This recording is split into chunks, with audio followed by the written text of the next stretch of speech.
La vida cotidiana está llena de momentos que damos por sentado. El aroma del pan recién horneado, las risas de los niños corriendo por las calles y el simple placer de compartir una comida en familia. Sin embargo, en Chiquinquirá, Boyacá, un día de 1967, esta rutina se transformó en tragedia. Una negligencia aparentemente insignificante desencadenó uno de los episodios más desgarradores en la historia de Colombia. La muerte de más de 80 personas, en su mayoría niños, debido a un envenenamiento masivo. Hoy viajamos en el tiempo hasta el municipio de Chiquinquirá, donde recordamos esta historia no solo para revivir el dolor, sino para reflexionar sobre las lecciones que dejamos, porque aunque la tragedia quedó grabada en la memoria de quienes la vivieron, también tiene el poder de enseñarnos a prevenir errores similares y valorar la vida como nunca antes. Transcurría el año de 1967. Era un tranquilo y típico sábado en la ciudad de Chiquinquirá, un municipio de Boyacá en Colombia, que se transformaría en las huellas de una tragedia que cambió la forma de vivir y transitar entre las ciudades. Pero antes de llegar a la tragedia, debemos conocer los detonantes de aquello que separaría a familias enteras a partir de ese momento. Todo empezó el viernes 24 de noviembre con un camión que venía desde Bogotá, cargado con 40 bultos de harina que serían entregados en la panadería Nutibara, propiedad del señor Aurelio Fajardo, ubicada en la ciudad de Chiquinquirá. Comenzando la noche, don Jeremildo Villamil cerró su camión y partió rumbo al pueblo de Ubaté siguiendo la ruta, pero cuando llevaba 2 cuadras de haber comenzado su recorrido, un hombre sale de un almacén gritándole al señor Villamil. Don Villamil, espere, venga. El conductor, al escuchar el llamado del hombre, se orilla esperando saber qué necesita. Hágame el favor de llevarme esas 2 cajas para Chiquinquirá. Claro que sí, súbalas atrás en el camión.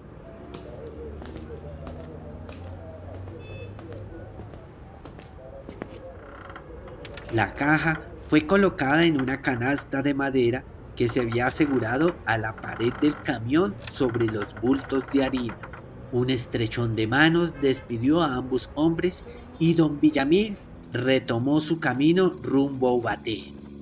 Para aquel entonces, las vías eran demasiado precarias, sin pavimentar, presentando demasiados huecos, lo que le dificultaba al camión que avanzara de manera estable.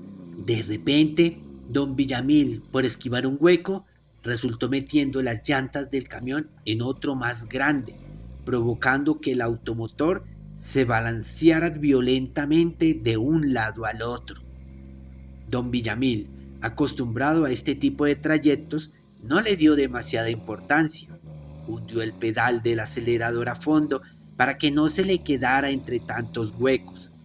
Pero al interior de la carga, uno de los frascos de vidrio se volteó quebrándose. El líquido cristalino empezó a desplazarse por la repisa hasta que se desbordó sobre el bulto de harina debajo de él. Un aroma a ajo llenó el aire en la parte trasera del camión. Un aroma que nadie percibiría ni reconocería sino hasta que fuera demasiado tarde.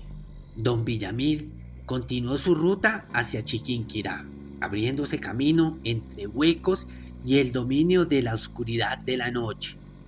Muy en la madrugada, el camión llegó a Chiquinquirá.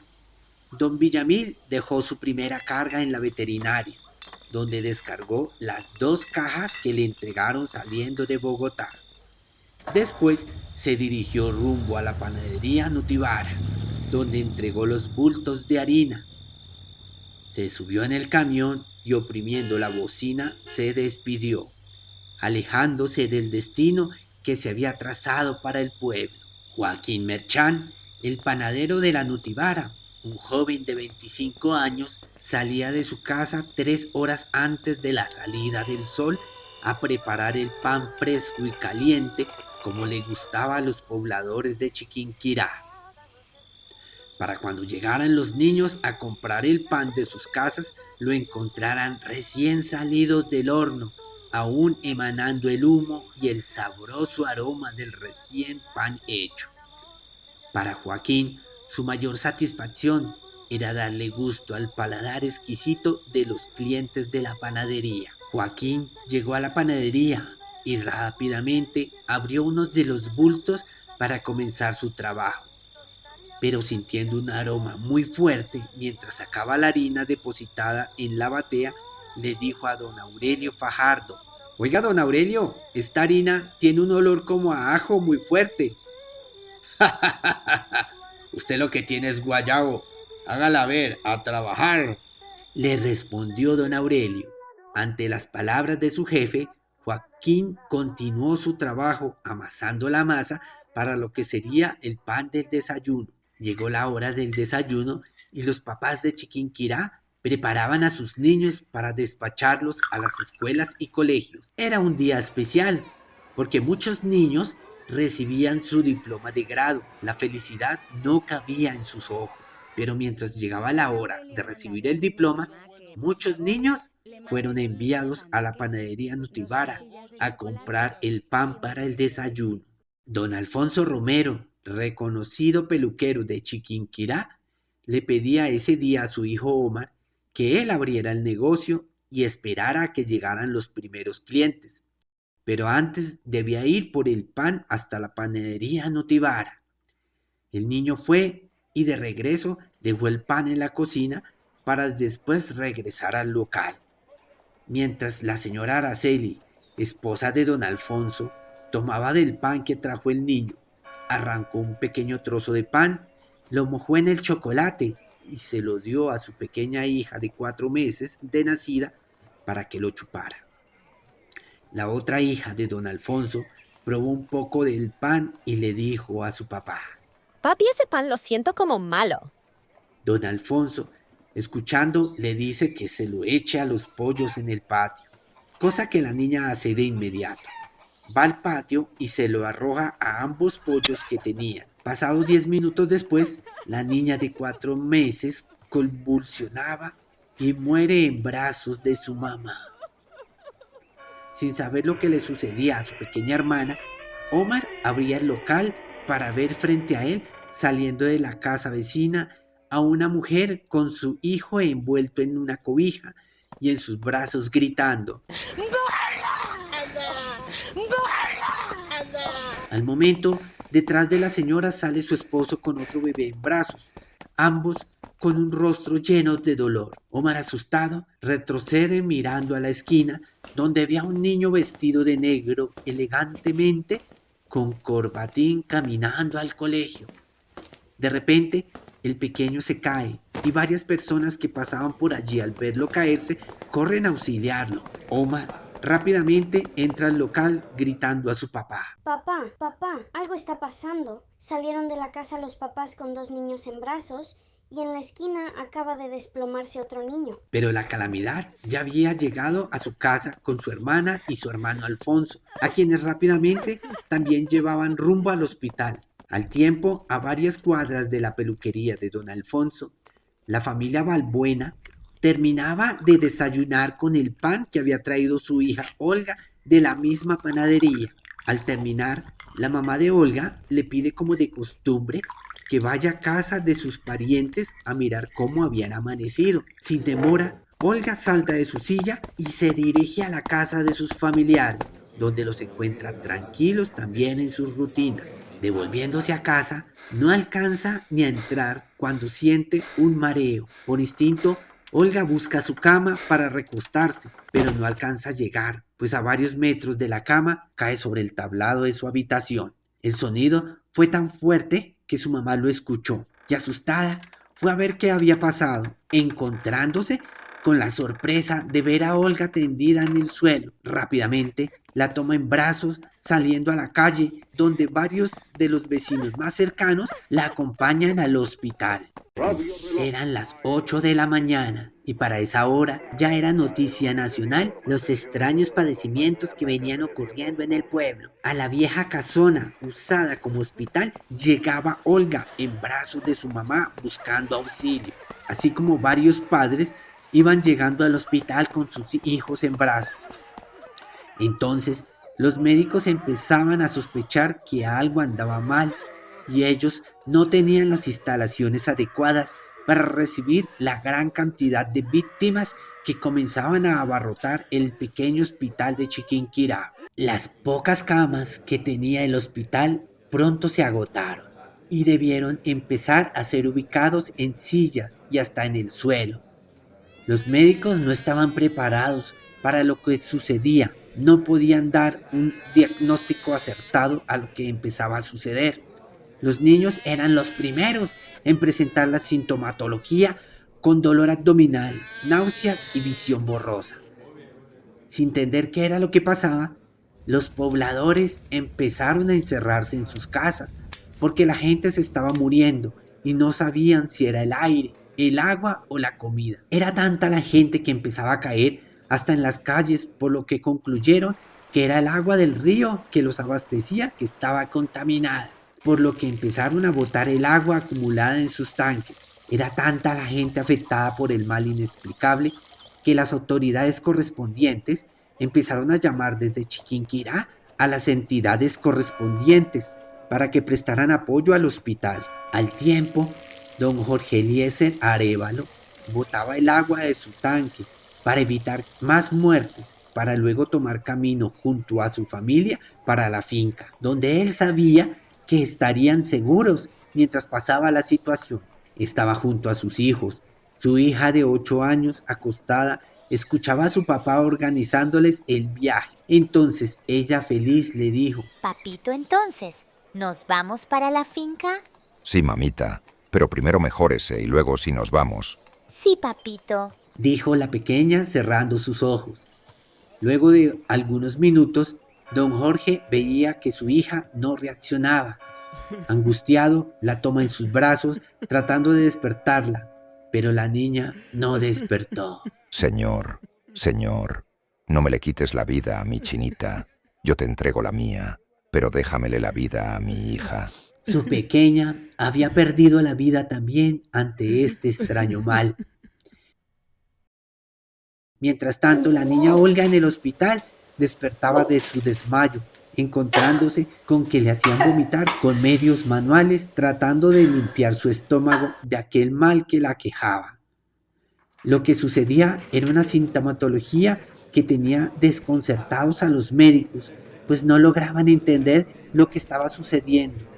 Pero decenas de padres con sus niños en brazos seguían llegando al hospital, el cual colapsó rápidamente por no tener el suficiente personal e insumos para cubrir lo que estaba sucediendo. Por otro lado, decenas de niños de Chiquinquirá caminaban con dificultad y desaliento, con la mirada perdida. Daban unos cuantos pasos y se desplomaban en el suelo con un dolor agudo en sus estómagos. Sus padres, sin entender lo que pasaba, seguían corriendo rumbo al Hospital San Salvador.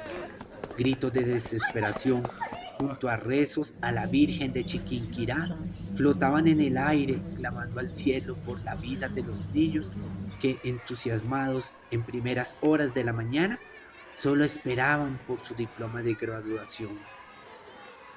Una esperanza que ahora desaparecía ante la presencia de la muerte que recorría las calles del pueblo. Los cuerpos de las pequeñas víctimas eran colocados en un lugar dispuesto para los muertos. Entre ellos, 2 hombres se abrían paso con una camilla improvisada en la que llevaban el cuerpo de Alfonso, el hijo del peluquero, quien yacía ya sin vida. Con todo el cuidado y cariño que merece un niño, lo acuestan junto a los otros eternos durmientes. Rato después, regresan a dejar otros pequeños, cuando Alfonso movió un pie y el brazo acompañado por un pequeño quejido. Entonces uno de los hombres, al verlo, dijo emocionado: ¡Ese está vivo! ¡Ese está vivo! Rápidamente lo sacaron de entre los cuerpos y lo colocaron en un sofá, donde le colocaron suero para ayudarlo lentamente a recuperarse. Con la ropa mojada de vómito, don Alfonso regresó a casa para llevar ropa limpia al hospital. Pasó al patio buscando la ropa en las cuerdas de secado, cuando de repente encontró a uno de los pollos desplomados en el suelo. Se acercó para ver qué sucedía, y junto al ave habían rastros de pan. Entonces don Alfonso supo lo que había pasado. Salió a toda carrera al hospital, donde les dice a los médicos agitado: «Vean, no es el agua, es el pan, es el pan». Bajo esta sospecha, el inspector de policía Zambrano, junto con su ayudante, comenzaron a investigar, y al ver que los pocos niños que no estaban afectados por ese mal, era porque habían consumido pan, pero de otra panadería diferente a la panadería Nutibara, a la cual fueron y detuvieron al señor Villamil. Eran las 12 del día. El dolor, la pena y la frustración por ver la muerte de tantos niños no solo dejaba en el pecho de los pobladores un espacio herido que solo se podía llenar con ira y aires de venganza, que solo hacía falta el catalizador. Fue entonces cuando dos habitantes del pueblo se habían embriagado tratando de ahogar esa honda pena.